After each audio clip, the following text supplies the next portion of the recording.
ঘন কুয়াশার জেরে কৃষ্ণনগর করিমপুর রাজ্য সড়কের চাপড়া থানার ছোট আন্দুলিয়া বাসস্ট্যান্ডের কাছে দুটি গাড়ির মুখোমুখি সংঘর্ষে আহত দুই চালক সহ আরও বেশ কয়েকজন।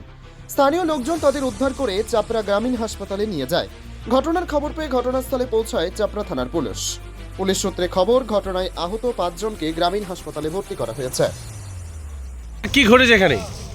এখানে ওই কুয়াশার জন্য এই রাস্তাটা স্লিপ একটু কাদা কাদা আছে, ওর জন্য বেপরা হয়ে আসছিল জোরে স্পিডে, সামলাতে পারিনি, এইভাবে অ্যাক্সিডেন্ট হয়ে গেছে। দুটো গাড়ি কি মুখোমুখি সংঘর্ষ হয়েছে? না, দুটো গাড়ি একসাথে হয়নি। তাহলে এই যাচ্ছিল আরও হাই স্পিডে আসছিল। আচ্ছা, ঠিক আছে, দেখতে পাইনি, স্লিপ ব্রেক করেছে, স্লিপ হয়ে ডানি চলে গেছে, আরও দেখতে পাইনি।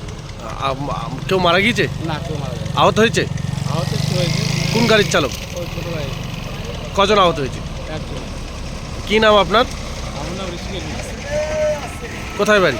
আমার বাড়ি হচ্ছে তীর্থশালী হাসপাতাল। আপনি দেখতে এসছেন? আমি দেখতে এসেছি,